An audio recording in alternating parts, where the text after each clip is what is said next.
আজকে শেয়ার করব মজাদার একটা রেসিপি চিকেন মোমো। এটা অনেকেরই বেশ পছন্দ, খেতেও ভালো আর স্বাস্থ্যসম্মতটা রেসিপি। আসসালামু আলাইকুম ভিউয়ার্স। মোমো তৈরি করার জন্য আজকে আমি আটা মেখে রেখেছিলাম, ডো করে রেখেছি। একটু লবণ আর তেল দিয়ে এটা মেখে রেখেছিলাম। আটাটা পারফেক্ট, একদম নরমও না একদম হার্ডও না, মোটামুটি পারফেক্ট করে ঢেকে রেখেছিলাম আধা ঘন্টা। তারপরে এভাবে লেচি কেটে নিয়েছি, ছোট ছোট লেচি করে নিয়েছি। এখন ছোট ছোট পুরির মতো করে গোল শেপ করে বেলে নিচ্ছি। এই মোমোটা সবারই পছন্দ, বাচ্চা বড় সবারই পছন্দ, আর খেতেও মজা আর বানাতেও খুব বেশি সময় লাগে না। আর এখানে আমি চিকেনের কিমাটা দিয়ে ছোট লেচিটা কিভাবে ভাজ দিয়ে নিচ্ছি দেখে বুঝতে পারছেন। এটা বানানো খুবই সহজ, এভাবে ডিজাইন করে নিতে পারেন, আপনাদের মনের মতো মোমোর ডিজাইন করে নেবেন। তবে আমি আজকে লম্বাটে করে বানিয়েছি, চাইলে গোল করেও বানিয়ে নিতে পারেন। আমি এভাবে কয়েকটা আপনাদের বোঝার সুবিধার্থে দেখিয়ে দিচ্ছি যে বানানোটা কত সহজ। আর টিফিনে, বিকালে নাস্তায়, বাসায় গেস্ট আসলে ঝটপট বানিয়ে নিতে পারেন। কিমা করে ফ্রিজে রেখে দিলেও কিন্তু এটা ঝটপট বানিয়ে নেওয়া যাবে। আর এখানে এই যে রাইস কুকারে একটা চালনি ছিল, সেটা একটু তেল ব্রাশ করে এগুলো সব দিয়ে দিচ্ছি।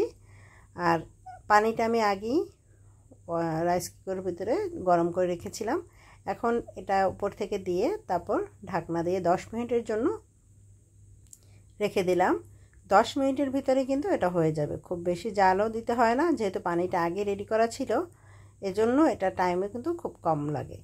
আর এটা খুবই টেস্টি একটা খাবার, আপনারা বিকালে নাস্তায় ঝটপট করে বানিয়ে নিতে পারেন, বাচ্চাদের টিফিনে দিতে পারেন। তবে গরম গরম কিন্তু এটা বেশ মজা লাগে।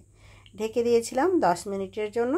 10 মিনিটে দেখুন এটা কেমন হয়েছে, একদম কিন্তু সিদ্ধ হয়ে গিয়েছে আর পুরো রেডি মোমোটা। আর যে কোনো ধরনের সস দিয়ে এটা পরিবেশন করতে পারেন। খুবই টেস্টি একটা খাবার, সবারই বেশ ভালো লাগবে। আর আশা করছি সবাই বাসায় এটা ট্রাই করবেন। এগুলো আমি এখন তুলে নিচ্ছি, দেখেই বুঝতে পারছেন কতটা লোভনীয় হয়েছে, দেখেই বোঝা যাচ্ছে। এখন এটা করে কিছু সময় পর আমি গরম থাকা অবস্থায় একটা চিমনি দিয়ে সবগুলো তুলে নিচ্ছি। তুলে এভাবে আপনারা সাজিয়ে পরিবেশন করতে পারেন। আমি আসলে পরিবেশন করার জন্য এভাবে রেখে দিচ্ছি। রেস্টুরেন্টে কিন্তু আমাদেরকে এভাবেই দেয় খেতে। তবে এই মোমোটা কিন্তু ঠান্ডা হয়ে গেলে কিন্তু শক্ত হয়ে যাবে, এজন্য গরম গরমে কিন্তু খেতে বেশ মজার। আমি একটু সস বানিয়ে নিয়েছিলাম আর এটা একটু খেয়ে দেখেছি, বেশ মজা হয়েছে। আপনারা আশা করি ট্রাই করবেন। আর ভিডিওটা ভালো লাগলে লাইক কমেন্ট শেয়ার করে সাথেই থাকবেন।